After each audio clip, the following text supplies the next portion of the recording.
الحمد لله وكفى وسلام على عباده الذين اصطفى أما بعد. بسم الله الرحمن الرحيم. عن أسامة بن زيد بن حارثة رضي الله تعالى عنهما قال قال رسول الله صلى الله عليه وسلم يؤتى بالرجل يوم القيامة فيلقى في النار فتندلق أقطاب بطنه فيدور بها كما يدور الحمار في الرحى فيجتمع إليه أهل النار فيقولون يا فلان ما لك ألم تك تأمر بالمعروف وتنهى عن المنكر فيقول بلى كنت آمر بالمعروف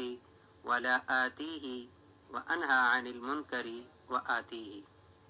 أو كما قال علیہ الصلاۃ والسلام. اس حدیث مبارکہ کا ترجمہ یہ ہے: حضرت اسامہ بن زید ابن حارثہ رضی اللہ تعالیٰ عنہما سے روایت ہے کہ رسول اللہ صلی اللہ علیہ وسلم نے فرمایا کہ قیامت کے دن ایک آدمی کو لا کر جہنم میں پھینک دیا جائے گا، جس سے اس کی انتڑیاں باہر نکل آئیں گی، اور وہ انہیں لے کر اس طرح گھومے گا جیسے گدھا چکی کے گرد گھومتا ہے. یہ دیکھ کر جہنمی اس کے پاس جمع ہوں گے اور اس سے کہیں گے کہ اے فلاں، تجھے کیا ہو گیا؟ کیا تو نیکی کا حکم اور برائی سے رکنے کی تلقین نہیں کرتا تھا؟ وہ جواب دے گا کہ میں نیکی کرنے کا حکم تو دیتا تھا لیکن خود عمل نہیں کرتا تھا، اور گناہوں سے روکتا تھا لیکن خود نہیں رکتا تھا. اس حدیث مبارکہ میں رسول اللہ صلی اللہ علیہ وسلم نے یہ وعید بیان فرمائی ایسے آدمی کے لیے کہ جو نیکی کا حکم تو کرتا ہو، یعنی نیک کام کا لوگوں کو کرنے کی تلقین تو کرتا ہے، اور اس کے ساتھ ساتھ اس نیک کام کا علم بھی ہے، اس کو جانتا بھی ہے کہ وہ نیک کام ہے، لیکن اس کے باوجود وہ نیک کام کرتا نہیں. پھر اسی طرح ایک گناہ کا کام ہے، ایک غلط کام ہے، ایک برائی ہے، اس کو وہ جانتا بھی ہے کہ یہ غلط ہے، یہ برائی ہے، یہ گناہ ہے، لیکن پھر وہ اسے باز بھی نہیں آتا اور اس کو کرتا ہے.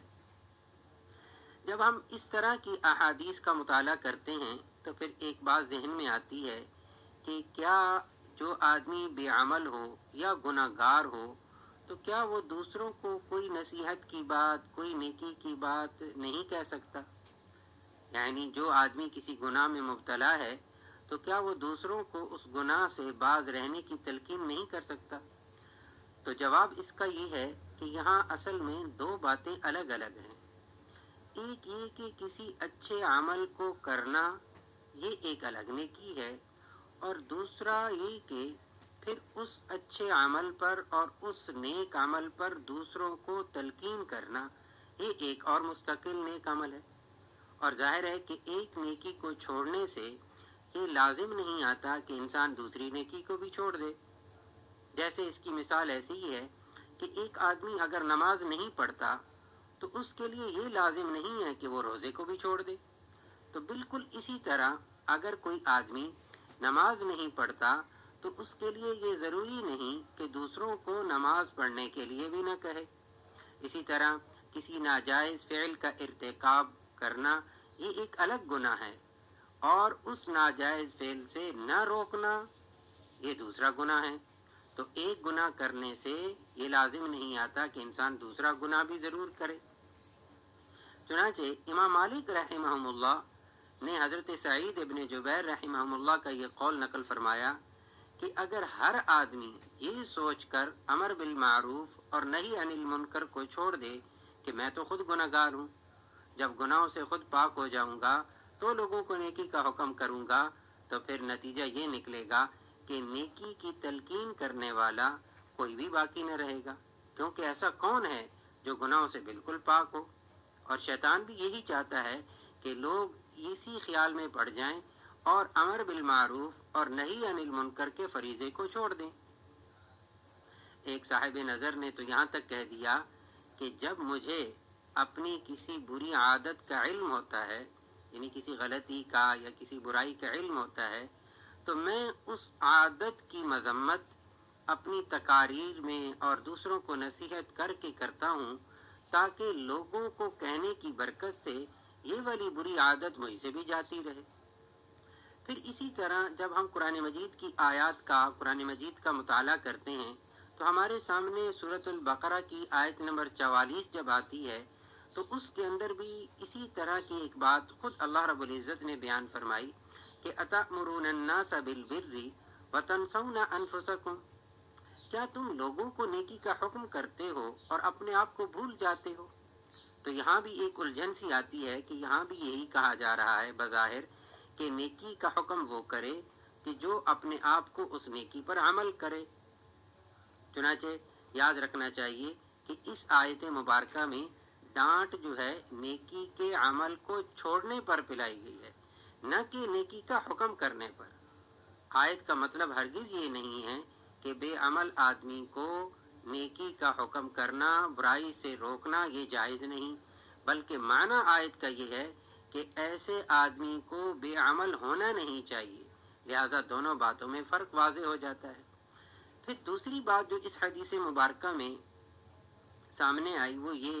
کہ یہاں حدیث مبارکہ کے اندر بے عمل عالم یا پڑھے لکھے کی تخصیص فرمائی گئی، اگرچہ یہاں جو روایت ہے اس کے اندر وعید عام ہے اور ہر آدمی کے لیے ہے، اور یہ ناجائز ہونا دونوں کے لیے ہے، مگر کسی عالم اور پڑھے لکھے آدمی کا جرم دوسروں کے جرم کے مقابلے میں زیادہ سنگین اور زیادہ قابل ملامت ہوتا ہے۔ اس کی وجہ یہ ہے کہ ایک عالم اور پڑھا لکھا آدمی جرم کو جرم سمجھتے ہوئے جان بوجھ کر کرتا ہے اور اس کے پاس کوئی عذر باقی نہیں بچتا کہ مجھے اس کا جرم ہونا معلوم نہ تھا، بخلاف اس آدمی کے کہ جو ان پڑھ ہے، جاہل ہے، کہ اس کو اگرچہ علم حاصل نہ کرنے کا الگ گناہ تو ہوگا، لیکن گناہ کا ارتکاب کرنے سے اس کے پاس کسی درجے کے اندر یہ عذر موجود ہے کہ مجھے معلوم نہ تھا۔ اس کے علاوہ عالم اور پڑھا لکھا اگر کوئی جرم کرتا ہے تو یہ دین کے ساتھ گویا کہ ایک قسم کا مذاق کر رہا ہے۔ حضرت ابو ہریرہ رضی اللہ تعالیٰ عنہ سے روایت ہے، رسول اللہ صلی اللہ علیہ وسلم نے فرمایا، قیامت کے دن سب سے زیادہ سخت عذاب اس عالم کو ہوگا جس کو اس کے علم دین نے نفع نہیں پہنچایا، یعنی اس نے اپنی عملی زندگی کو علم کے تابع نہیں بنایا۔ اللہ رب العزت ہم سب کو نیک کام کی دعوت کے ساتھ ساتھ خود بھی ان نیک اعمال کو کرنے کی توفیق عطا فرمائے۔ وما علینا الا البلاغ المبین۔ تقریر کے سلسلے درس حدیث میں گفتگو کر رہے تھے حافظ محمد شفیع